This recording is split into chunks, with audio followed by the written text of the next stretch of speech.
Welcome to middle education. अगर आप class 9 के स्टूडेंट हैं, आपके वार्षिक परीक्षा में टॉप करने के लिए मिडिल एजुकेशन आपको परीक्षा अध्ययन वर्ष 2025 का सीरीज प्रोवाइड करा रहा है और इसी सीरीज का ये वीडियो नंबर 3 होने जा रहा है।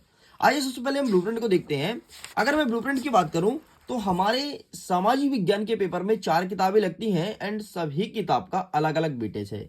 मतलब ऐसा कह सकते हैं कि 20-20 नंबर का सभी किताबों से आएगा। हाँ, तुम्हारा पेपर 75 नंबर का आएगा मुझे पता है, लेकिन एक एवरेज अगर मैं बांटूं तो 20-20 नंबर का सभी किताबों से आएगा। ठीक है, तो अब हमें क्या करना है, सभी किताबों को ज्यादा फोकस करना है और बराबर फोकस करना है। लेकिन हमारे पास इतना समय नहीं है, तो मिडिल एजुकेशन क्या किया, परीक्षा अध्ययन को खरीद के लाया एंड यहां से जितने भी चैप्टर्स हैं वहां से जितने भी मोस्ट आईएमपी क्वेश्चन है उसको मैं करा रहा हूं। देखिए ऑलरेडी 2 वीडियो अपलोड है जिसमें मैंने भूगोल और इतिहास को अच्छे से करा रखा है एंड आज बारी है आपके पॉलिटिकल साइंस अर्थात राजनीति की। अगर मैं आपके भूगोल की बात करूं तो भूगोल से टोटल 21 नंबर का आएगा आपके पेपर में एंड मार्किंग यहां पर दिया गया है। अगर मैं आपके इतिहास की बात करूं तो यहां से आएगा 20 नंबर का, और अगर मैं पॉलिटिकल साइंस मतलब राजनीति की बात करूं तो यहां से आएगा 20 नंबर का। एंड इस वीडियो में हम पॉलिटिकल साइंस के सभी 2 अंकीय, 3 अंकीय, 4 अंकीय क्वेश्चंस को देखने वाले हैं, कौन कौन से क्वेश्चंस बन रहे हैं। अगर आप इस वीडियो को शुरू से लेकर के एंड तक देखते हैं तो डेफिनेटली आपको बहुत फायदा मिलेगा। चाहे आपका कोई भी सेट आए आपके एग्जाम में, सब में आप फायर ही करोगे और आपका फायर बड़ा धमाकेदार रहेगा। ये नहीं कि फुस्सी बम की तरह फुस हो जाए। तो चलिए स्टूडेंट्स, हम फटाफट शुरू करते हैं, लेकिन उसके पहले देख लेते हैं इसका ब्लूप्रिंट किस प्रकार से है। मैं बात करूं लोकतंत्र क्या है, लोकतंत्र क्यों, यहां से 5 नंबर का आएगा, मतलब एक बड़ा चैप्टर है। नेक्स्ट, संविधान निर्माण, यहां से 2 नंबर का एक प्रश्न आएगा। चुनावी रणनीति राजनीति, यहां से 2 नंबर का एक प्रश्न आएगा। संस्थाओं का कामकाज, यहां से 3 नंबर या फिर 4 नंबर का एक प्रश्न देखने को मिल सकता है। और लोकतांत्रिक अधिकार की बात करूं तो यहां से आएगा आपके 4 नंबर का एक प्रश्न। ठीक है, ये फिर छोटे छोटे टुकड़ों में बांट सकता है। मतलब यहां पर जितने भी चैप्टर्स है ना, काफी इंपॉर्टेंट चैप्टर हैं और सबसे ज्यादा इंपॉर्टेंट है आपका अध्याय नंबर 1 और अध्याय नंबर आपका जो भी हो 5। ठीक है, संस्थाओं का कामकाज 4 कहलाएगा ना, 1 2 3 4 4 कहलाएगा। ठीक, तो ये बहुत ज्यादा इंपॉर्टेंट है, तो इन्हें आज हम कवर करेंगे। तो चलिए फटाफट देखते हैं कहां पे लिखा है भाई, लोकतंत्र क्या है, लोकतंत्र क्यों। पेज नंबर 115, अगर आपके पास बुक है ओपन कर लो फटाफट, ये खुल गया 115। ठीक है, अब देखो, चलो सबसे पहले हमारा पहला ही प्रश्न पूछता है कि लोकतंत्र क्या है, या फिर लोकतंत्र का एक परिभाषा है। लोकतंत्र जनता का, जनता द्वारा तथा जनता के लिए शासन, इसको किसने दिया था, याद रखना अब्राहम लिंकन ने दिया था। ठीक है, बहुत ही फेमस परिभाषा है और इसको देने वाले अमेरिका के राष्ट्रपति थे अब्राहम लिंकन। ठीक है, थोड़ी मैं जूम करता हूं ताकि आपका नजर टोटल ऑन स्क्रीन होना चाहिए, आपका दिमाग कहीं भटके नहीं। ठीक है, चलो अब शुरू करते हैं भाई अपने क्वेश्चंस को। सबसे पहले हम बात करेंगे अति लघु उत्तरीय प्रश्न से, तो यहां से कुछ नहीं आ रहा है। आगे बढ़ते हैं, हमारा नेक्स्ट क्वेश्चन कहता है प्रश्न क्रमांक 2। दूसरा नंबर कहता है विश्व के किन्हीं 6 लोकतांत्रिक देश का नाम लिखो। 2024 में पूछा था और लोकतांत्रिक देश का नाम आपको पता होना चाहिए। प्रश्न कभी कभी पूछता है कि भारत क्या लोकतांत्रिक देश है, तो इसमें क्या लगाओगे तुम, अगर होते तो क्या टिक करते। अरे हाँ भाई, भारत लोकतांत्रिक देश है। लोकतांत्रिक देश का मतलब ये होता है जहां जहां सरकार का चयन जनता द्वारा होता है उसे कहते हैं लोकतांत्रिक। 6 लोकतांत्रिक देश का नाम देखो, Bharat, America, France, Germany, Brazil and Australia समेत 56 देशों में लोकतांत्रिक प्रक्रिया का पालन किया जाता है। मतलब ऐसे 56 देश है जहां पर प्रधानमंत्री का चुनाव जनता द्वारा होता है। चाइना में नहीं होता भाई, चाइना एक लोकतांत्रिक देश नहीं है। चाइना में राजा चलता है, राजतंत्र चलता है, मतलब वहां राजा बनता है। वहां का जो प्रधानमंत्री राजा होता है ना, क्राउन पहनता है, मुकुट पहनता है। ठीक, तो ये हो गया आपका लोकतांत्रिक देश नहीं है। बाकी आगे देख लो, यहाँ पर लोकतांत्रिक शासन पद्धति के दूसरे से श्रेष्ठ क्यों है, ये सब कुछ नहीं पूछेगा। आगे बढ़ते हैं, जो जो क्वेश्चन पूछेगा उसको मैं टिक करा दूंगा। हाँ, यहां से क्वेश्चन आएंगे, मैं बोला था ना यहाँ से बड़े चैप्टर से, बड़ा चैप्टर है और बड़े वाले क्वेश्चन आएंगे। तो प्रश्न पूछेगा कि लोकतंत्र का क्या अर्थ है, स्पष्ट कीजिए। देखो ना, 22 में, 23 में और 24 में पूछा जा चुका है। ठीक है, तो ये रहा इसका अर्थ। लोकतंत्र मतलब होता है लोकतंत्र मतलब होता है जनता का शासन। ठीक है, और बाकी पूरा यहाँ पर लिखा गया है, तो आप इसका स्क्रीनशॉट ले लीजिए। आगे बढ़ते हैं, नेक्स्ट क्वेश्चन क्या कह रहा है। नेक्स्ट हमारा यहाँ से कोई क्वेश्चन नहीं बनेगा, एक आपको लोकतंत्र ही पढ़ना था एंड लोकतंत्र को डेफिनेशन जरूर याद रखना, जनता के लिए, जनता द्वारा जनता का शासन। ठीक है, नेक्स्ट हमारा दीर्घोत्तरीय प्रश्न बनेगा कि लोकतंत्र की विशेषताएं बताइए। तो आपको विशेषता लिख करके इसको डिटेलिंग करनी पड़ेगी क्योंकि बड़े प्रश्न आएंगे यहाँ से। जैसे पहला नंबर लिखोगे जनता प्रभु सत्ता का स्वामी। ठीक है, नेक्स्ट लिखोगे शासन का संचालन जनप्रतिनिधियों द्वारा। नेक्स्ट लिखोगे राजनीति दलों का गठन की व्यवस्था। नेक्स्ट चुनावों की व्यवस्था। नेक्स्ट लिखोगे नागरिकों को अधिकारों व स्वतंत्रता प्रदान करना। एंड नेक्स्ट शासन जनता के प्रति उत्तरदायी और लोक या जन कल्याणकारी राज्य का आदर्श। अब देखो यहां से प्रश्न आएगा 4 नंबर का, तो आपको केवल 4 पॉइंट लिखना है एंड 4 पॉइंट का ही डिटेल करना है, बस इतना करके कंप्लीट करेंगे। आगे बढ़ते हैं। नेक्स्ट हमारा क्या कह रहा है कि लोकतंत्र के पक्ष में तर्क बताइए, ठीक है। तो और ये प्रजातंत्र के गुण बताओ, तो लोकतंत्र या प्रजातंत्र पूछे तो आपको सेम गुण बताना है, कोई 4 याद कर लो।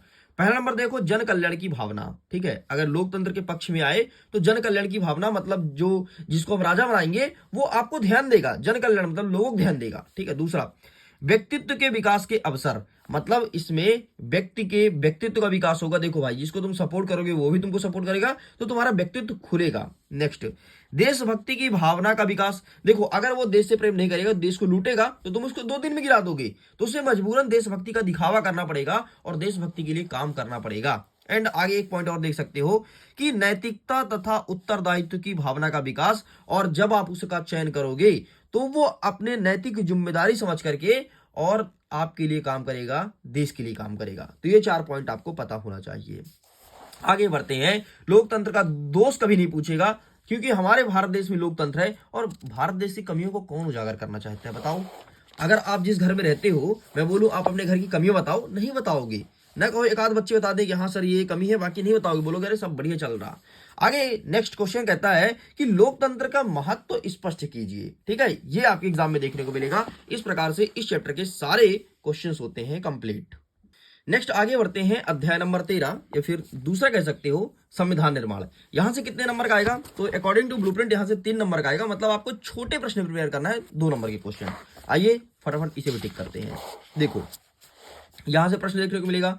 सबसे पहले आपको देखना है कि रंग भेद क्या है। रंग भेद मतलब वही काले गोरे, है ना, एक गाना ही बना था, यहाँ काले गोरे का भेद नहीं, हर दिल से हमारा नाता है, वही रंग भेद की बात कर रहा है। और ये दक्षिण अफ्रीका में बहुत ज्यादा चल रहा है। आपको पता है वहां जितने भी काले लोग हैं ना, तो गोरे लोग वहां के लोगों को मारते हैं। अरे यार वहां का छोड़ो, हमारे जो वो कहते ना राष्ट्रपिता महात्मा गांधी, वो दक्षिण अफ्रीका गए थे, वहां पर उन्हें लातों से मारा गया था, ट्रेन से उतार दिया गया था, ये बोल करके कि तुम काले हो। अब बताओ। लेकिन बड़ी अच्छी बात यह है, बड़ी खुश किस्मत की बात यह है कि हमारे हिंदुस्तान में काले गोरे का भेद नहीं है। लेकिन हमारे हिंदुस्तान में भेद है, कौन सा, जातिवाद।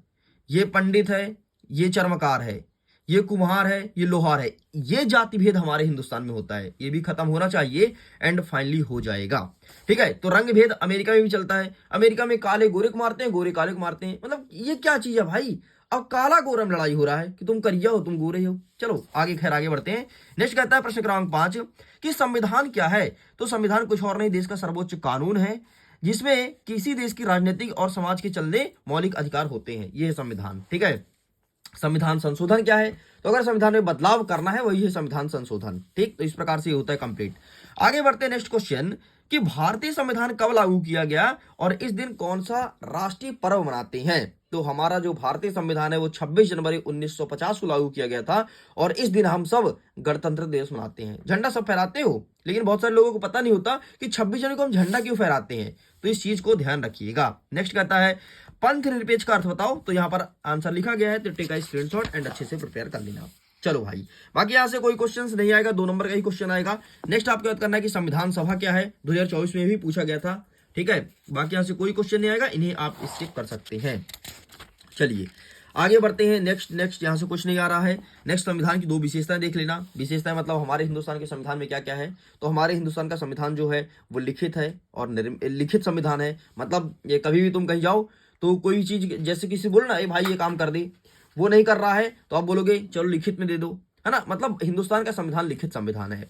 आगे बढ़ते हैं। संसदीय शासन प्रणाली मतलब हमारे यहाँ सांसद होते हैं, है ना, आपके हर एक क्षेत्र से एक का चुनाव होता है और जा करके वो केंद्र में बैठ करके काम करते हैं। चलिए इस प्रकार से होता है कंप्लीट। आगे बढ़ गए। नेक्स्ट हमारा अध्याय नंबर 14 या फिर 3 कह सकते हो, चुनावी राजनीति। यहां से कितने नंबर का आएगा, अकॉर्डिंग टू ब्लूप्रिंट 3 नंबर का आएगा, मतलब यहां से भी आपको छोटे क्वेश्चन प्रिपेयर करना है। आओ फटाफट देखते हैं कौन कौन सा आ रहा है। सबसे पहले आम चुनाव क्या है। आम चुनाव मतलब सिंपल सा जनता द्वारा चुनाव या फिर जनता का चुनाव कराना आम चुनाव कहलाता है। नेक्स्ट आपके एग्जाम में आएगा कि नामांकन पत्र से क्या है, नए पैटर्न के आधार पर क्वेश्चन को प्रिपेयर करना है। नामांकन पत्र क्या होता है, चुनाव के पहले जिस उम्मीदवार को चुनाव में खड़ा होना है वो एक पत्र दाखिला करेगा, उसे ही नामांकन पत्र कहते हैं, मतलब एक पत्र भरता है यार, और कोई बहुत बड़ी मुद्दा नहीं है। नेक्स्ट हमारा क्या कह रहा है कि चुनाव क्या है, ठीक है। तो ये चुनाव के बारे में लिखा गया है। एंड आचार संहिता क्या है, तो आचार संहिता मतलब जो उम्मीदवार चुनाव में खड़ा होता है उसके लिए कुछ नियम कानून बनाया जाता है, उसे कहते हैं आचार संहिता। ठीक है। एंड नेक्स्ट देखो उपचुनाव क्या है, इस प्रकार से होता है कंप्लीट। आगे देख लो यहां से बाकी कौन कौन से क्वेश्चन आएंगे। तो ये आएगा आपका वयस्क मताधिकार। वयस्क मताधिकार का उम्र जरूर याद रखना कि पूछेगा प्रश्न, हमारे हिंदुस्तान में वयस्क मताधिकार का उम्र कितना होना चाहिए, तो याद रखना 18 वर्ष पूरा कर लिया हो। ठीक है, ये प्रश्न। बाकी कुछ नहीं आ रहा, छोड़ दो, कोई मतलब नहीं। हाँ, निर्वाचन आयोग के कार्य को ध्यान रखना, कितने केवल कोई 2 कार्य। क्या करता है, सबसे पहले मतदाता की सूची बनाता है कि कौन कौन चुनाव देगा, कौन कौन वोट डालेगा, कौन कौन नहीं डालेगा। दूसरा क्या करता है, जो चुनाव में खड़े होते हैं ना उनको चुनाव चिन्ह देता है कि अरे भैया तुम्हारा हंसिया रहेगा, तुम्हारा टंगिया रहेगा, किसी का पेन रहता है, किसी का किताब रहता है, देखोगे ना, वो सब निर्वाचन आयोग ही करता है। चलो, और बाकी तुमको पता है कि निष्पक्ष तरीके से चुनाव करवाता है, ऐसा कहते हैं निष्पक्ष, लेकिन भाई समझ नहीं आता हिंदुस्तान में चल क्या रहा है, जहां देखो वहां बीजेपी। चलो खैर आगे बढ़ते हैं। नेक्स्ट हमारा आ गया अध्याय नंबर 15 या फिर अध्याय नंबर 4 संस्थाओं का कामकाज। या यहां से मैं बात करूं तो 5 नंबर का आएगा, मतलब एक बड़ा सेक्शन है एंड इसे भी अच्छे से कवर अप करना पड़ेगा। चलो आगे देख लेते हैं यहां से आईएमपी क्वेश्चंस क्या है एंड फिर मैं वीडियो को एंड करता हूं। चलो यहां से आप देखोगे गठबंधन सरकार क्या है। गठबंधन का मतलब होता है कि कोई 2 व्यक्तियों द्वारा मिलकर के और सरकार बनाना, इसे कहते हैं गठबंधन का सरकार है। कार्यपालिका क्या है एंड न्यायपालिका क्या है। कार्यपालिका होता है जो आपके कानून का क्रियान्वयन करता है, उसे कहते हैं कार्यपालिका। न्यायपालिका जो क्या है कि जो कानून बनाता है उसके आधार पर न्याय देता है, उसे कहते हैं न्यायपालिका। खत्म। सांसद कितने होते हैं, 2 होते हैं, लोकसभा और राज्यसभा। ठीक है, संसद के प्रकार। हाँ देखिएगा एग्जाम में आएगा प्रधानमंत्री के कार्य, इस बार नए पैटर्न के आधार पर पूछेगा प्रधानमंत्री के कार्य लिखो, तो प्रधानमंत्री के कोई आपको 3 या 4 कार्य बताने पड़ेंगे। That's it. आगे बढ़ते हैं। नेक्स्ट कहता है कि प्रधानमंत्री के अधिकार लिखो। ठीक है, इनके अधिकार आपको बताना पड़ेगा। एंड आगे बढ़ते हैं, मंत्री परिषद के मंत्रियों को उनके पदों के अनुसार पद ग्रहण किस प्रकार वर्गीकृत किया जाता है, ये रहा आपके पद ग्रहण। आगे बढ़ते हैं भाई, यहां से बड़े बड़े क्वेश्चन आए, देख लो। नेक्स्ट कहता है कि भारत के राष्ट्रपति की कौन कौन सी शक्तियां प्राप्त है, मतलब इनका पावर लिखना है।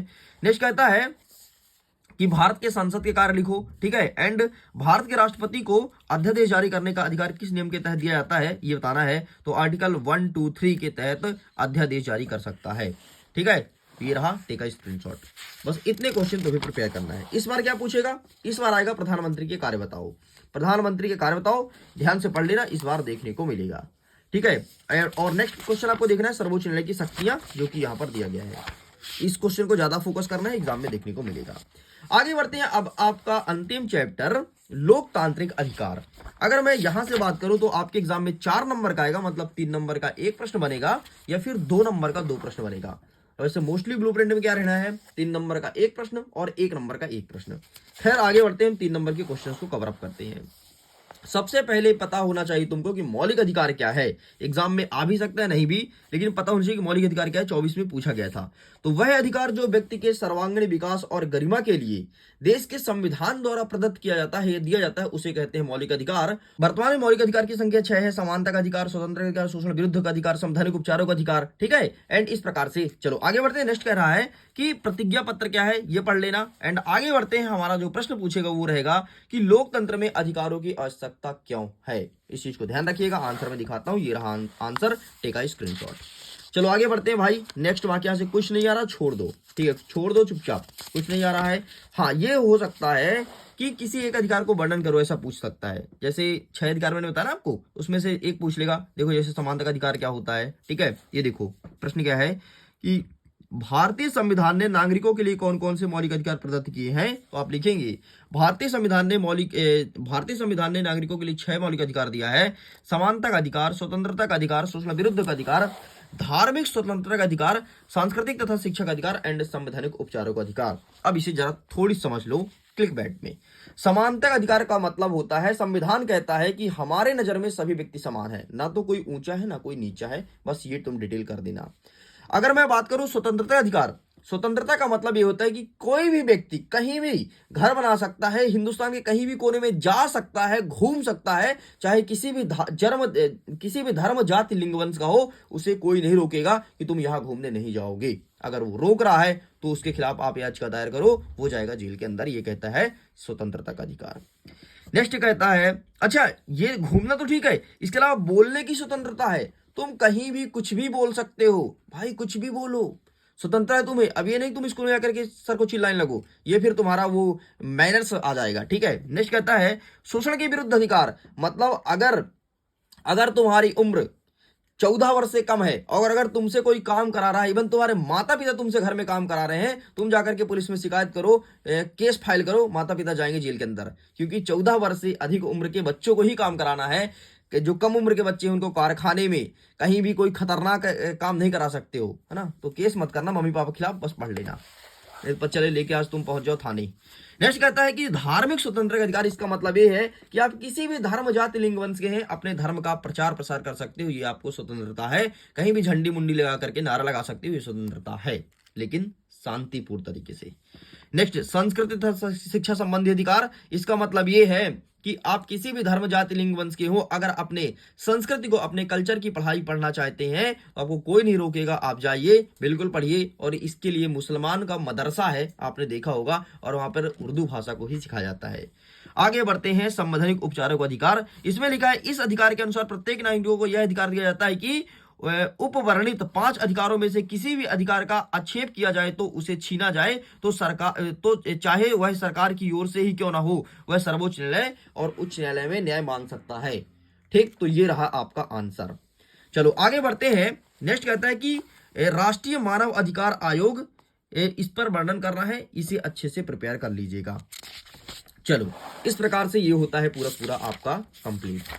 तो लीजिए स्टूडेंट्स, अब आपका पॉलिटिकल साइंस पूरा पूरा हो चुका है कंप्लीट। सो ये वीडियो पसंद है तो वीडियो को लाइक करके अपने दोस्तों के साथ जरूर कीजिएगा और सारे क्वेश्चन को अच्छे से प्रिपेयर कर लो। जल्दी मिलेंगे हम थोड़ी देर बाद एक नेक्स्ट पार्ट के साथ, जिसमें हम इकोनॉमी को कवर अप करेंगे। And thanks for watching.